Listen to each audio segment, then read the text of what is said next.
Yes, hello! Magandang hapon at welcome ulit sa aking kusina.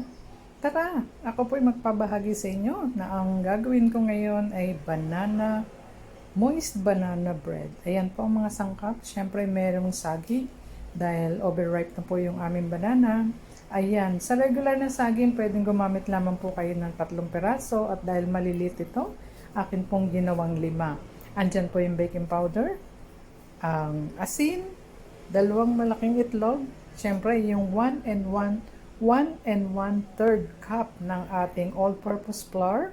Meron din po ako na 1/4 cup na milk at 1/4 cup na oil. Syempre di po mawawala ang ating vanilla essence at tsaka yung aking 1/3 cup na brown sugar. Ayan po ang mga ingredients ng aking moist banana cake. Maya-maya lang po at samahan niyo ko ulit sa aking paggagawa ng aking mga mixtures. Standby lang po kayo.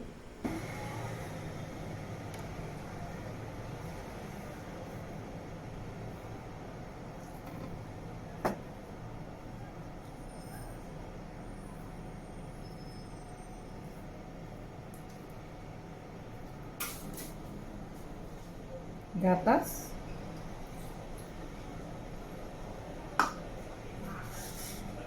ating mantika,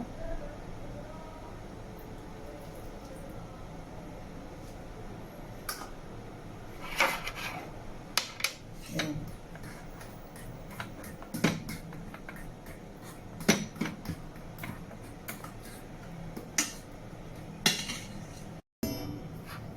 At yun po ating asukal.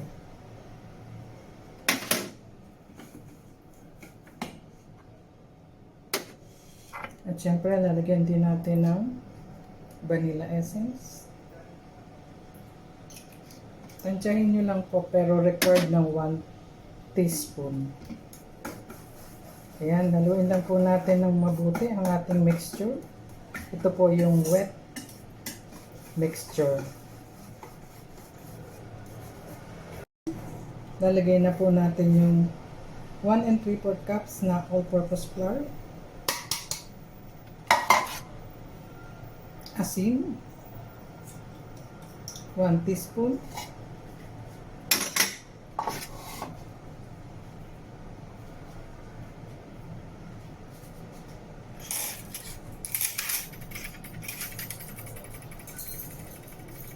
Ating baking soda na 1 teaspoon.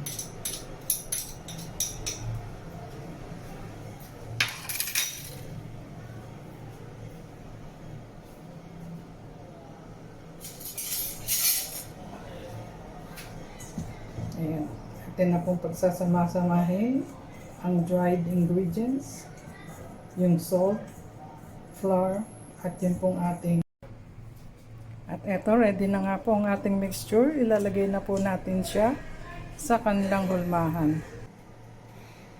At ayan, ready na po ang ating moist banana bread. Into the oven na po for 350 to 45 minutes or 1 hour. Ayan, ganyan lang po kasimple ang ating paggawa ng banana bread. At ayan na nga, nakalagay na sa ating pan para i-bake ang ating moist banana bread. At yung isa naman po ay nasa oven na. Ayan, at sinisimulan na rin po na mag-rise up. In 40 minutes po, luto na po yung ating moist banana bread. At eto mga kakusina, luto na po ang first batch na aking ginawa na moist banana cake. Napakasarap po ng amoy niya. Ang fragrance niya talagang malalanghap nyo. Banana na banana at syempre, pati na yung mga ingredients. Ang sarap na tuloy kainin ngayon. Yan po ang advance breakfast. Hello! At eto na, aking ibabagi sa inyo ang finished product ng aking ginawang moist banana bread. Ayan na po. Yung isa po ay with sugar and the other one is no sugar. Para tignan natin kung alin po ang mas swak na swak sa panlasa.